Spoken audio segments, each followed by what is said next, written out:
Bharatiya Janata party ओडिशावासी सामने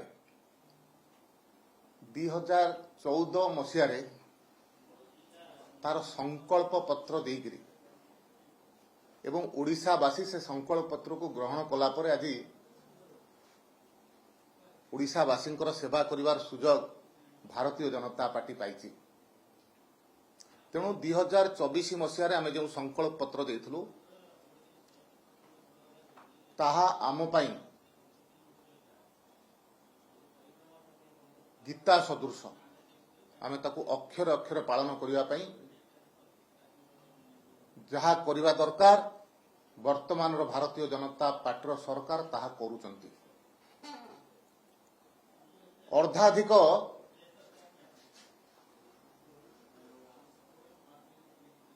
जो संकल्प थिला ताकू भारतीय जनता पार्टी सरकार पूरण कर सारी एवं अन्य गुड़िक पूरण करने मार्ग संपूर्ण करने मार्ग अच्छी।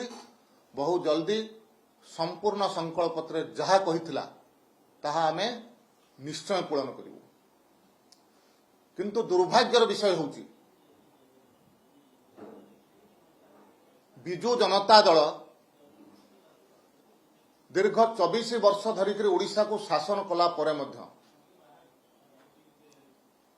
तार सांसद माने तांको सरकार समय कौन कही कौन होउथिला बोधवे से विषय जानी पारु नाहंती। जदि जानी थांते ताहले ए प्रकार अवांतर प्रश्न उठेकरी ओडिशावासी को विभ्रांत करिया पई से चेष्टा करू न थांते। मु मने पकई दउची तांकू 2018 मसिया एप्रिल मास 12 तारीख ओडिशा विधानसभा रे तत्कालीन कांग्रेस विधायक लखीमपुर श्री कैलाश चंद्र कुलसिका स्वतंत्र राज्य पाह्या उपरे प्रश्न उठेइथिले। तांकर मुख्यमंत्री तरफ जड़े कैबिनेट मंत्री कथा विधानसभा रे कहिसंती। ये कथा को जदि तांकर सांसद माने जानी पारु नाहांती ताले मु भाबिबी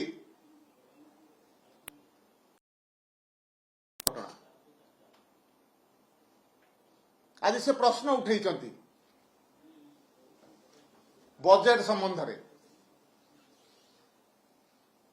मु आउ थरे तांको बजेट को अनुध्यान करबा पई पढिबा पई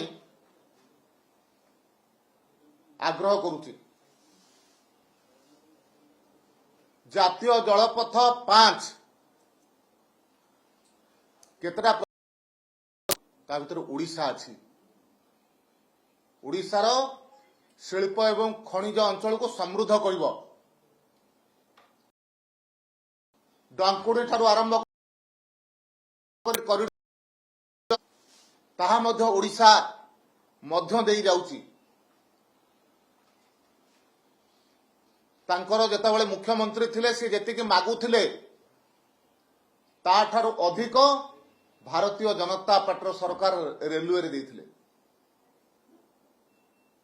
2014 मसीहा पूर्वर भारतीय जनता पार्टी सरकार आसीबा पूर्वर जेतिके मिलुथला रेल विभाग रे तार 13 गुणा अधिक अर्थ ए बजेट रे व्यवस्था करा जायछि। पाखापाखी 11,000 कोटी टंका रो व्यवस्था ए बजेट रे करा जायछि।